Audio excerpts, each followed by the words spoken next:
Hey, it's Rebecca, and you are listening to Resilient by Design. So today I want to walk you through what we do when a project comes to a close. Actually, what we do when a phase of a project comes to a close. It's called the post-project review. And it's something that I started doing a few years ago. It's very powerful. Some people would call it a post-mortem or a project debrief. And essentially what we do is we sit down as a team and we look back on the project and we see what went well, what didn't, and what we could improve for next time. We like to look at it while it's fresh because that's how you learn and you can improve your process and your business practices for the next time. So today's episode, I'm going to walk you through a post-project review and how we do it for phase 2, which is design, and phase 3, which is implementation. Enjoy. All right. I'm Rebecca Hay, and I've built a successful interior design business by trial and error, podcasts, online courses, and so many freaking books. Over the last decade, I've grown from an insecure student to having false starts to careers, and now I'm finally in the place where I want to be. Throughout my journey, it's been pretty obvious that I'm passionate about business and helping other entrepreneurs do the same. Each week, I'll share tangible takeaways from my own experience and the experiences of other badass women to help you build your confidence and change your business. All right. How many times have you finished a project where you're like, oh my God, I'm so glad that's over? Or you're trying to finish a project and you're like, oh my gosh, can we finally take care of that one deficiency? Like, where are those doors? When is the painter coming back? Ugh, is this project ever going to end? Whatever you feel at the end of the project, I can tell you that if you don't take the time to sit down and write it down and really look objectively at the project from start to finish, you're probably going to find yourself repeating the same situation with the next one and the next one and the next one. So it's something that I knew I always needed to do. And to be quite honest, we didn't do it. It wasn't until I added it into our internal processes and our Asana checklists that we started to do it, because it is a step at the end of phase 2. It is a step, not a step, but it's like a task. I would call it a task in Asana at the end of phase 3 for somebody on the team, typically the project lead, to schedule a time in the calendar and to invite all relevant parties, myself, maybe a project manager, our administrator, anyone who has touched that project in that phase, to come prepared and to sit down in person. We can do it on Zoom, but I like doing things in person, for an hour and walk through a debrief of the project. So the first step is really to ensure you're going to do it. So you need to schedule it. I like to pre-schedule it if I can and then just move it. But obviously some projects take longer than others and you kind of never know when the project's going to be done. So do whatever works for you.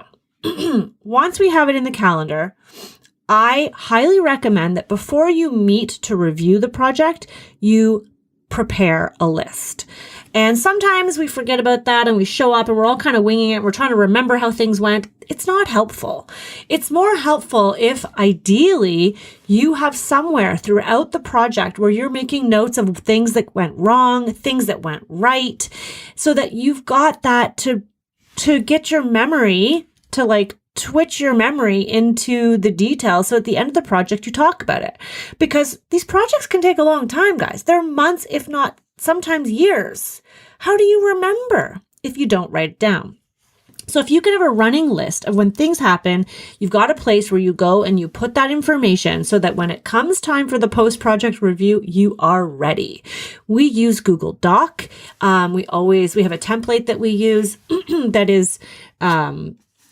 that is something that we copy over. And then what we could do is put your notes as the project goes just in there roughly, and then sit down and organize it during the meeting. However you want to do it. We use this Google Doc. It's called Post-Project Review. We label it with the project and we put the date. So the reason I say we do it at the end of design phase and then we do it at the end of implementation is because I used to just do it at the end. But by the end of the renovation, we weren't really even remembering what happened during the design phase. It was so far in the past. So more recent, I would say like in the last 2 years, we started doing a review after revisions. Once the client is signed on or not to implementation, I would say, okay, let's sit down. Let's look at like what worked and what didn't. Okay, the concept and budget review, here was the challenge. Blah, blah, blah. And then at the end, when you're doing your post-project review after construction and the reveal is done and you're out of there or almost out of there, then it's fresher. You're just thinking about the things that have happened the last 6 months to a year or more. So that's why I broke it out and we do it separately at each phase. I'm just drinking my water. So, what do you need to review? Well, it's pretty basic. And I'm going to give you some examples just to help get your minds rolling. This is going to be a shorty episode because I think it's really straightforward, but it's also very powerful. So there are 4 things. There's only 4 sections to a post-project review in our office. First, the timeline. We review the project timeline. So if your phase 2 is complete, we look at when was the discovery call, when was the consultation, then when did they sign on with us for the design, when was the concept review, when was the presentations, and when did the revisions get completed or they signed on for phase 3. We look at all those dates, we put them on the paper, and then in brackets, we say how long it was. So I'm looking at a post-project review for a recent project, and we had that the consultation was in March, phase 2 started in April, and it ended in June with revisions was 3 months. The reason why I do this is because once you start doing this for multiple projects, you start to aggregate all this data, and then you can look back and accurately say, okay, to design a kitchen from start to finish of revisions is about 3 months, for example. And I know this because this project Burnhamthorpe was 3 months. Project Wanless was 3 months. And you can start to pull that data so that you can accurately next time in a discovery call, give that information to a future client. If you are doing this for phase 3 or whatever you want to call your implementation, if you break it up the way that I do, then you would want to look at when did it start? When did that phase start? When did the client give you the money and sign the contract? Great. Okay. How much time between that date was it before you started the construction, let's say, or before you did your kickoff? Then when was the reveal day? And then revisions, are they still, or not revisions, sorry, deficiencies, are they still going on? Or is everything wrapped up? And then put it in a bracket. 9 months. Like the project I'm looking at right now for phase 3 was June to September, 9 months. September to June, 9 months. But at the time of doing this post-project review, we were still in deficiencies. And we're actually still reconciling deficiencies now in November at the time of recording this. So we will add to that now and say, okay, deficiencies reconciliation took an additional 4 months, 5 months. It's really helpful. I don't recommend you wait until the deficiencies are completely reconciled because then it's not fresh anymore. I think everybody has like real gusto and zest and energy right after the reveal, right when you're like really winding down the project to get all the meat and potatoes in there. But it is helpful to go back and add that the deficiencies took such and such amount of time. And here's why, right? Because maybe it was a trade or a vendor that you don't want to work with again because it took you so long to wrap up that project. Okay, so the first section is project timeline, track it, and actually look at the dates. We've started putting those dates in Asana so we can quickly grab them when we do our post-project review, and we're not having to scroll back through our calendar or our emails. The second section, what worked? Super straightforward. Literally, Brain dump everything that you think went well. For example, in the project I'm looking at here, the clients were trusting. They had realistic expectations. We educated the client properly on the pain points. We gave them a realistic budget. We highlighted key pivotal milestones that would cause the client anxiety. We really listened to our clients. What worked? The clients don't have children, so it helped to mitigate their stress levels. The clients moved out of the house. We had a lockbox. The weekly updates, regardless of time being on site. What else do I have to say? The contractor was easy to work with for 85% of the time. Whatever worked, put it down. The reveal went off without a hitch. We got the photo shoot the next day. That is section 2. And I think it's helpful to put in little things that you might take for granted that you do well. I think it's really helpful because it's a good reminder to keep doing those things. Third section, what didn't work? Okay. Electrician was not informed on how installation day goes. Waiting on our contractor to order certain items. Brackets. In future, we need to supply all construction materials. Close bracket. We needed to select the art earlier during phase 2 so that we weren't running around prior to reveal.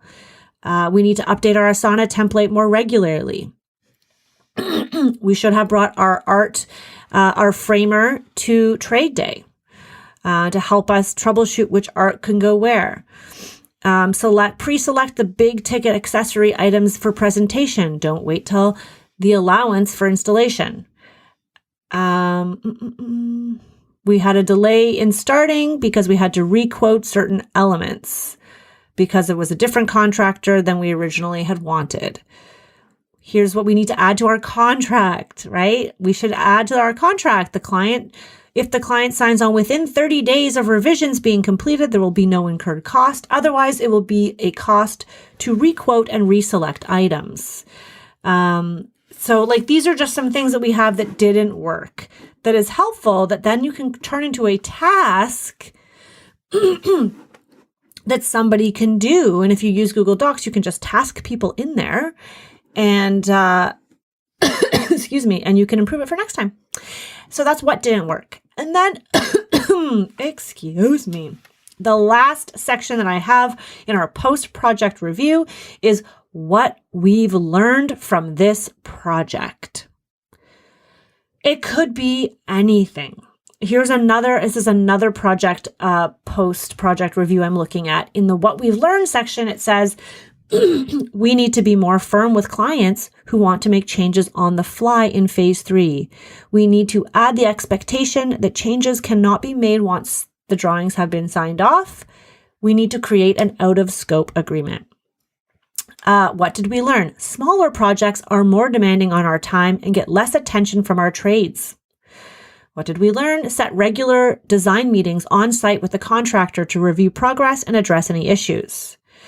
We need to tighten deficiencies to get work done sooner. When the contractor supplies the plumbing, there could be less back and forth. ? Do we really want to do this? These are the types of things that we put in the what we've learned from this project. Then you want to keep them all, and I would say once a quarter or at least once a year, print them all and go through them with a highlighter. That's something that I want my team to do this year. Print them, go through them with a highlighter, highlight any commonalities. Are we repeating the same things that worked well? Awesome. Are we repeating the same things that didn't work? Not so awesome. What have we learned? Have we implemented this into new projects? What does this mean for the year ahead? There you have it. That is our post-project review. I hope that you enjoyed that episode. I know it was a shorty. Hopefully it was a goodie, just to get you thinking about the power of looking back at what worked and what didn't in your projects, so that with every project, you can tweak and better your process and you can better your client experience. All right, guys, if you like that, let me know in the Designer Meetups Facebook group. Do you already do something like this? What is your template? Would you like me to share my template sometime? Anyhow, all the things. Just let me know. See you soon.